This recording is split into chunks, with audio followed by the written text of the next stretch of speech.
You made it through Hell on Earth, you smashed through Exultia, and you made Cultist Base your bitch. Now there's pretty much nothing stopping you from separating the next Hell Priest's head from his body. In return for my... Well, I guess technically this guy, about 30 of these guys, and 3 of these guys. But I mean, that's not stopping you, that's just slowing you down. Doom Hunter Base is surprisingly easier than I thought it was. I actually did a couple flawless runs without having to do any of the fights multiple times. I think this level is all about knowing demon spawns and what order they spawn in and when to keep an eye out for them. Cool tidbit of information as well. Interestingly enough, the hardest fight is actually the fight in the beginning. Like, what kind of bullshit? You just went through all the crap Cultist Base throws at you and bam, no build up to this. The hardest part of this level is at the very start. Anyways, before we jump into it, I'm going to assume that you've been watching the previous guides, as this is a level by level guide on how to beat Doom Eternal and Ultra Nightmare on a controller, or in other words on console, because obviously console players don't have the luxury of quick swapping or uncapped frame rates and just moving like a madman across an entire arena. If you need to watch Cultist Base, Hell on Earth, Exultia, or any other level, you can click on the top right hand corner of your screen and that'll take you to the entire playlist for every single level. Although the basic stuff you should know is that my runes are equipment fiend and blood fueled, and if I remember correctly, the majority of my fundamentals are taken care of with the exception of grabbing monkey bars faster. But honestly, at the end of the day, everyone plays and approaches things differently. As long as you're comfortable with your loadout,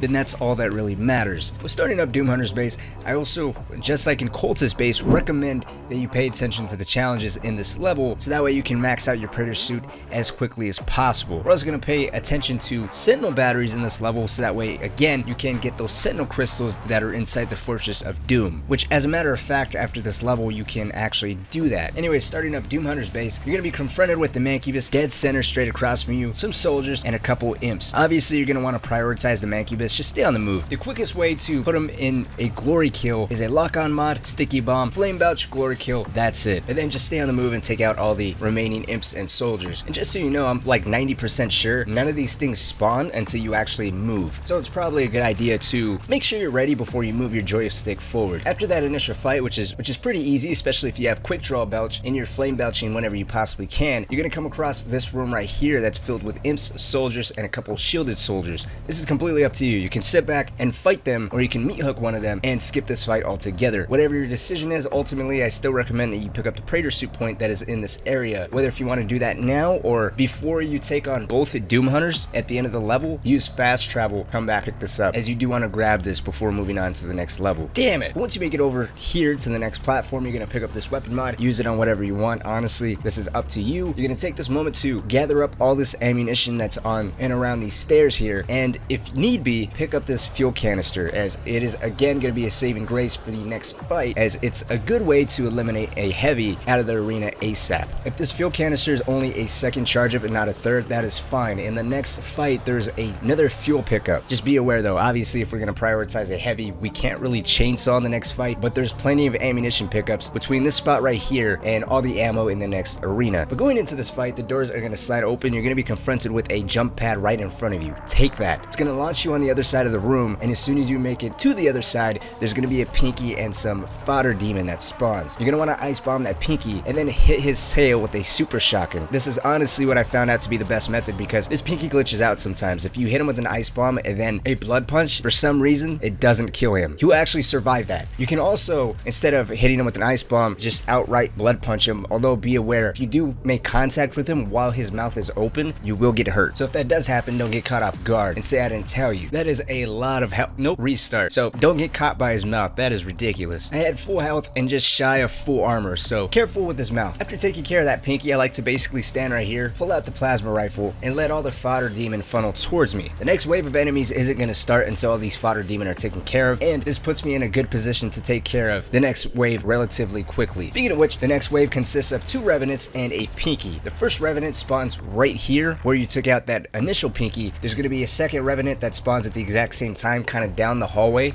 straight across, and then you're going to have a Pinky that spawns immediately to your right, which I also want to point out, your third fuel canister is going to be right here nestled up against the stairs whenever you need it or whenever you're ready for it. If you already have have 3, you can actually, at any time during this arena fight, ideally whenever you need a moment to kind of catch your breath or escape a sticky situation, chainsaw a fodder demon, and then again, back to situational awareness, dash or move in a general direction where you're free of being tied down or running into any demons that'll get you trapped or cornered. But back to the 2 Revenants and the Pinky. What I like to do is, as soon as that first Revenant spawns, prioritize him and deal with him explicitly with the plasma rifle. A handful of shots seem to put him in a glory kill relatively quickly, which I always do. Flame Belch him, glory kill. As soon as I pop out of that animation, the Pinky should be right in front of you, so I immediately blood punch him, turn to my left, and then focus on that final Revenant. The next wave of enemies isn't going to spawn until this last Revenant is taken care of, and that wave consists of an Arachnotron and a Pinky. The Pinky is going to spawn right here on your right hand side, while the Arachnotron is going to spawn by the exit, kind of towards the right of where that first Revenant spawned. I like to immediately prioritize that Pinky, try to get rid of him with a blood punch, if not, again, ice bomb, super shock in his tail, and that is it. You can take this moment to breathe, kind of just circle around the arena, pick up some ammunition if you need to. The next wave of enemies isn't going to spawn until you deal a good amount of damage to that Arachnotron. You don't have to kill it to trigger the next wave. Right here you can see me kind of trying to pick at it to trigger the next wave, and it seems like when you get him into a glory kill, that's when the next wave is actually going to spawn. And that wave consists of a Hell Knight that spawns where that Pinky spawned, and then an Arachnotron that spawns right next to the entrance. Right here in this clip, you'll notice that I have both Arachnotrons still alive and the Hell Knight. So when you get that initial Arachnotron into a glory kill, you want to take it out. In my case, he got out of it relatively quickly, which caught me off guard, and then I had to deal with all of them at the same exact time. Which in this scenario, what I like to do is basically try to get the Hell Knight away from the 2 Arachnotrons, and as you noticed in the clip, I was already running low on ammunition, so I just decided to use them as an ammo depot. Again, those 3 chainsaw charges always come in handy. After you take out this Hell Knight and 2 Arachnotrons, which shouldn't be any problem at all, just use the arena, it's big enough. Flame Belch, glory kill, use all your tools to your advantage. But after you take out those 2 Arachnotrons and the Hell Knight, the next wave is going to trigger. This next wave consists of a Hell Knight, a Mancubus, and a Whiplash. The Hell Knight spawns in the exact same spot the previous one spawned in. The Mancubus spawns right in front of the exit, basically blocking the door, and the Whiplash, I believe, spawns to the right of that. I never find a clean angle to know exactly where that spawns in. But nonetheless, the Hell Knight and the Whiplash are extremely easy. The Lock-On Burst takes care of both of them. I usually prioritize whichever one's closest to me or whichever one is in a position to actually attack me, and then I'll take care of the Hell Knight or the Whiplash right after that, saving the Mancubus for last. Again, the arena is large enough to never really get caught by any enemies. I like to utilize Blood Field to my advantage, Glory Kill or Chainsaw some fodder demons along the way, basically giving me a nice movement boost. I'd also say take this opportunity to try and kill a couple demons with a nicely placed grenade, so that way you get that free Praetor Suit point out of that challenge. But after taking care of these 3 heavies, just clear out the remaining fodder demon, and you're going to want to acquire the Sentinel battery in this area. All you got to do is break this grating on this floor right here, go down this hallway, come back up, and the Sentinel battery is right here. I'm going to fast forward to the room where you come across this Doom Hunter hologram floating in the center of the room. You're going to want to activate the auto map station for, again, that Praetor Suit point. After this, you got to show off your platforming prowess, and once you make your way to the other end of this, you're going to come across 2 Cacodemons. Just take care of those. One spawns immediately to your right, the other one spawns off on the distance on your left. You're going to take care of those, and then you're going to come across this room with some fodder demon in the center and a Pinky that's going to rush you from the other side of the hallway. I never fight any of them. I just normally completely bypass the situation by either meat hooking the Pinky, dashing forward, or just completely dash above him. After this, you got to do a little bit more aerial gymnastics, and then you're going to come across this room with a Carcass, 2 Revenants, and a group of fodder demon in the center. With the fodder demon, that's a perfect opportunity to get those grenade kills. You can also try to max out your super shotgun here for that flaming meat hook. Either way, this fight really is not that hard. Although I will say I do like to prioritize that Carcass and try to get him out of the fight before those 2 Revenants show up. But as long as you're elusive, taking advantage of your flame belch and pretty much all the weapons in your arsenal,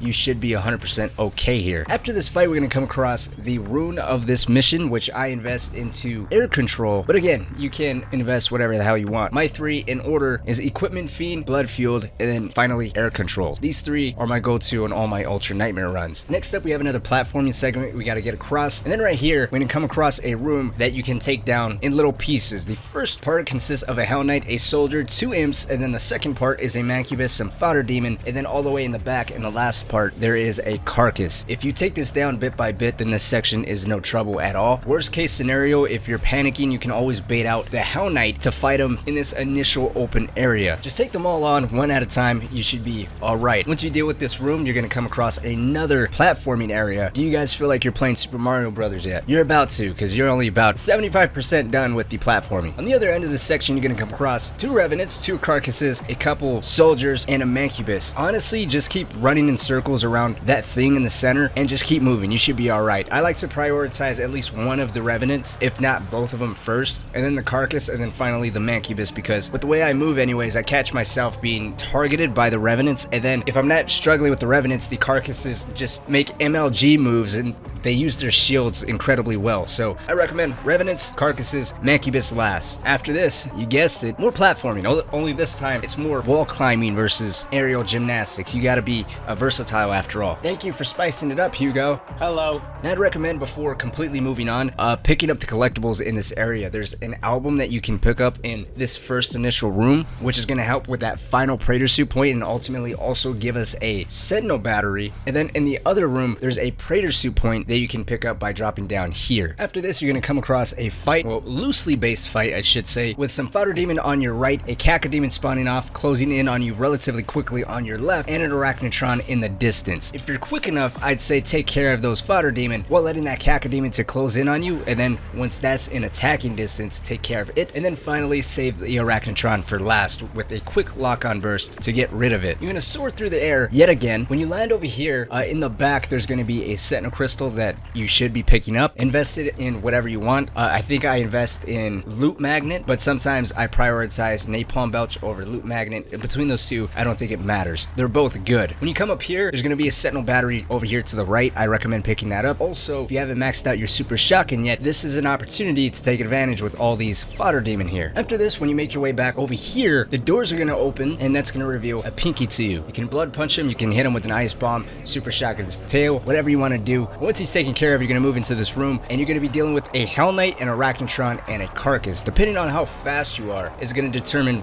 really where you're going to be catching that Carcass, as if you take too long to deal with the Arachnotron or the Hell Knight, the Carcass is going to move out more into the open. What I like to do, you can actually cheese the hell out of this fight, as again, the lock-on mod for the rocket launcher can instantly kill the Hell Knight and put the Arachnotron in a glory kill. You'll notice in my gameplay, I actually prioritized the Arachnotron first, and then dealt with the Hell Knight, and then finally the Carcass. But after you take these 3 out, I recommend, instead of going to the right and continuing with the mission, go to the left, and there's going to be another Praetor Suit point up here. Pick that up, and then we're going to move over into this room where you're going to be introduced to Prowlers for the very first time. Just meat hook, Super Shotgun Blast, and that is it. Take this time to scavenge around this room for some extra armor, some extra ammunition, and then you're going to come into this room right here where you're locked with 2 soldiers, and once you take care of the 2 soldiers, a Hell Knight is going to spawn in the center. If you watch my Exotia guide, I basically told you how to deal with Hell Knights in tight quarters, but essentially you just want to keep staying on the move. Utilize that dash for whenever he's about to land to just dash out of the way. If you have air controlled, you can stay above him, and you can basically just toy around with him until you get him into a glory kill. The next room, you're now going to have to deal with a Whiplash and a Prowler at the exact same time. The Whiplash spawns on the right hand side, the Prowler spawns on the left, and you actually notice that neither one spawns until you cross the doorway. So you can take that time to gather your thoughts, take a deep breath, meditate, make sure your controller's actually working. Stupid fucking thing, work, and head straight to the fight. If you can, I like to prioritize a Whiplash, but in this scenario, I felt like doing that would have put me in jeopardy. So I Super Shotgunned the Prowler, froze the Whiplash, and then basically started smashing buttons until he died. If you need it, there's some extra health in this area, or in the next area, there's health and extra ammunition for you to pick up. You're going to come across the next platforming segment, and then you're going to end up right here with this seizure-inducing wall. I don't know who thought about this. I hate this part so much. Now, there is a Praetor Suit point all the way around. If you want to tough it out and go after it, you can. What I would recommend, if you're not that confident, is just completely bypass this area, dash across, and then once you beat that first Doom Hunter, you can probably fast travel, go back through the platforming segment, and then go back and try to acquire that Praetor Suit without having to deal with any demons. That's what I'm assuming. Never tried it, but I thought about that as I'm making this guide. You know what? Give me a second. I'm gonna try it out.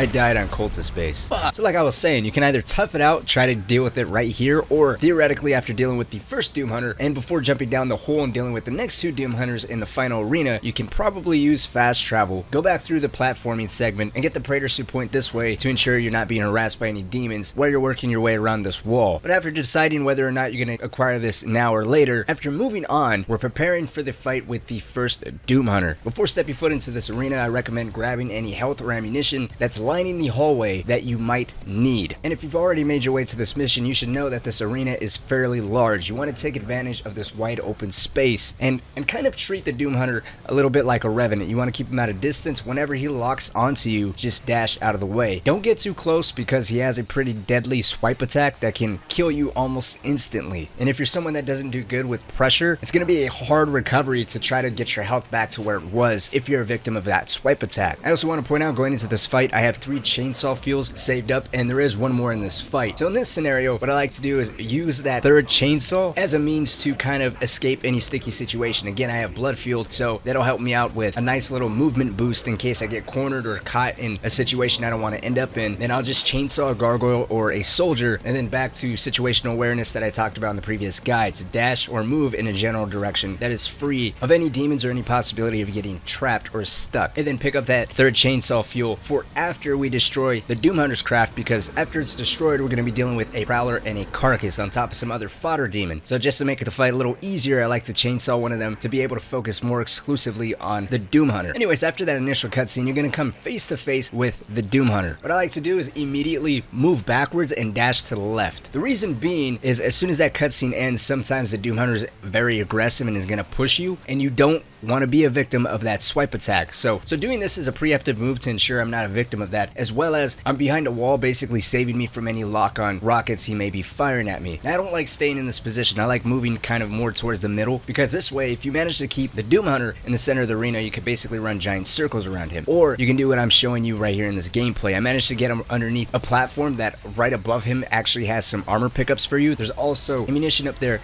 as well. The armor is up front while the ammunition is behind you, kind of towards the back wall. But as far as movement goes, what I like to do is be somewhat close to him where I know exactly where he is and I'm not ever losing track of him, but also being far enough where I'm never in range of that swipe attack. In layman's terms, just use the open space, constantly stay on the move. Don't forget to use blood fueled or even the meat hook to evade sticky situations. And I messed up. There's actually 2 fuel pickups in this fight, so you can use it in extra time. Now, as far as weapons go, I primarily stick to the plasma rifle and micro missiles, as I feel like those 2 weapons specifically do the most consistent damage if you can land the shots on his craft. I know some people like lock-on. That's good too, but when he has his craft active, your lock-on shots are essentially going to go to his body, which is shielded. So what I'd recommend in this situation, if you're going to use a rocket launcher, kind of aim it at an angle where if you can't get a direct hit on his craft, you can at least get that damage inflicted on it from a nice blast radius. After his craft is taken care of, immediately there's going to be a Prowler and Carcass spawning along with some extra fodder demon. What I like to do is immediately after that craft explodes and his next bar of health pops up, and I like to switch to my super shotgun, hit him with that, switch to the rocket launcher, the lock-on mod, and then just keep going back and forth between those 2. Although again, be cautious when you're going in for that super shotgun blast. Either dash to the left or right, or halfway through maybe dash backwards to make sure you don't get caught by that swipe attack. You're going to want to go in for the glory kill, and now it's time for the final stretch of the mission. Now we got to repeat what we just did, but to 2 of them at the same time. I'm kind of repeating the same tactics. You want to use the entire arena to your advantage. What I like to do is as soon as I drop down, prioritize that first one on the right. Almost always he's going to go over to the left, and as I said in the previous fight, I like to be somewhat close to them, but far enough where I'm not within swiping distance. A go-to method of mine is to actually make my way over to this platform up here, and then just kind of dash side to side. Sometimes the other Doom Hunter from the distance is going to be locking onto you, but if you're dashing, that's going to mess up his lock-on. You should be perfectly fine. If the Doom Hunter does end up jumping up here like he does now, then I kind of just jump around from platform to platform. You'll notice I'm very much taking advantage of air control. I'm keeping up that pressure, but staying at a safe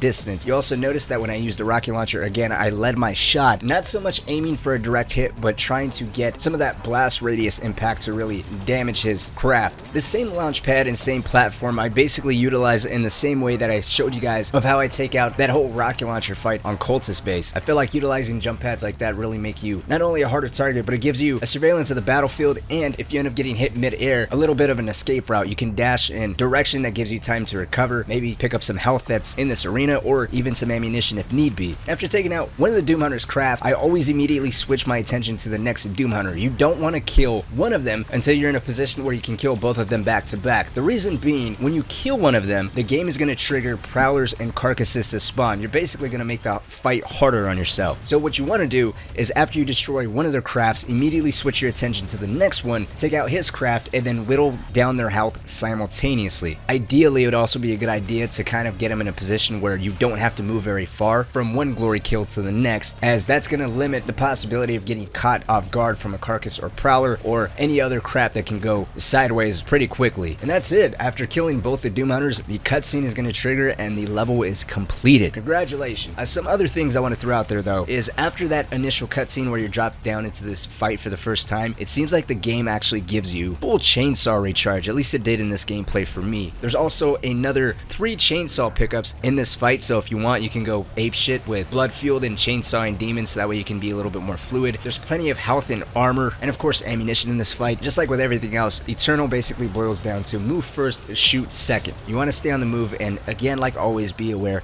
of your surroundings. Let me know what you guys think. What do you guys think about Doom Hunter's base? Is it hard for you? How do you approach these fights? Is there any questions, problems, concerns that you have? Feel free to write all that stuff down in the comment section. I try to be as active as I possibly can down there with you, so don't hesitate. I have another video planned for tomorrow, and Super Gore Nest should be out Tuesday if everything goes according to plan, which hopefully it does. Like always, guys, my name is Cynic. Thank you all so much for watching. If you watched this whole thing, write Doom 3 was the best in the comments section. And also, if you guys haven't joined the Discord yet, feel free to do so. That has been growing amazingly well over these past few days, so special shout out and thank you to all those guys that have joined and been talking to me over these last few days. It's been amazing. Some of the conversations in there are fucking wild. But until next time, guys, I'll see y'all later. The beast, does he not seek enhanced power? Gifts to aid him in his noble conquest, perhaps in return for my